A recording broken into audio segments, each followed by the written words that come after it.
दरवर्षी 20 मार्च हा दिवस जागतिक चिमणी दिवस म्हणून साजरा केला जातो। यावर्षीही हा दिवस जगभर उत्साहात साजरा केला गेलाय। चिमणी या चिमुकल्या पक्ष्यासाठी व त्याच्या संरक्षणासाठी हा दिवस साजरा केला जातो। झपाट्याने कमी होणारी चिमण्यांची संख्या लक्षात घेऊन 20 मार्च जागतिक चिमणी दिवस म्हणून साजरा करण्यात आला।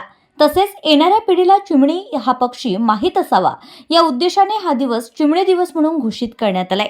भारतात सर्वात जास्त माहीत असणारा पक्षी म्हणून चिमणी परिचयाची आहे। पूर्वी गल्ली बोळात, बाल्कनीत, गच्चीवर, झाडावर दिसणाऱ्या व मानवी वस्तीत मुक्त संचार करणाऱ्या चिमण्या आज दिसेनाशा झाल्या आहेत। अन्य पशुपक्ष्यांप्रमाणे चिमण्यांचं अस्तित्वही धोक्यात आलं आहे। 6 महिन्यातून एकदा 2-4 अंडी घालणाऱ्या चिमण्यांना मिलन काळात मातीची गरज असते, पण मातीची जागा आता सिमेंटने घेतली आहे। सिमेंटच्या जंगलामुळे व वाढत्या वृक्षतोडीमुळे चिमण्यांचा अधिवास नष्ट झालाय। वाढत्या शहरीकरणामुळे चिमण्यांची संख्या झपाट्याने कमी होत आहे। विशेषतः शहरांमध्ये मोबाईल टॉवर्समधून होणारे विद्युत चुंबकीय उत्सर्जन, आधुनिक प्रकारच्या घरबांधणी पद्धतीमुळे घरट्यांच्या जागांची अनुपलब्धता, अन्नाची उपलब्धता, शहरांमधील वाढतं प्रदूषण तसेच शेतात होणारा रासायनिक खते व कीटकनाशक यांचा वापर यांसारख्या अनेक कारणांमुळे चिमण्यांची संख्या झपाट्याने कमी होत आहे। 20 मार्च हा दिवस चिमण्यांच्या संख्येबद्दल लोकांमध्ये जागृती घडवून आणण्यासाठी साजरा केला जातो। चिमण्यांची घटती संख्या अशीच कायम राहिली तर येणाऱ्या पिढीला चिमणी केवळ चित्रांमधूनच पाहता येईल।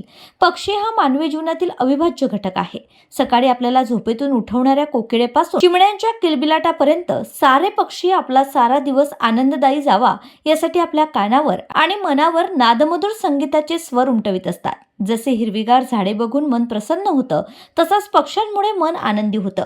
त्यासाठी पक्ष्यांचं अस्तित्व टिकवणं महत्त्वाचं आहे। त्यासाठी प्रत्येकाने आपल्या घराच्या गच्चीत, बाल्कनीत, छपरावर कृत्रिम घरटी ठेवावीत। त्यात ज्वारी, बाजरी, गहू यांसारखे धान्य ठेवावीत। बाल्कनीत, गॅलरीत, मातीच्या भांड्यात पाणी ठेवल्यास ते चिमण्यांना पिण्यास मिळेल व त्यांना उन्हाळ्याची झळही बसणार नाही। केवळ चिमणी दिवस साजरा करून चिमण्या परत येणार नाहीत याचा विचार व्हावा।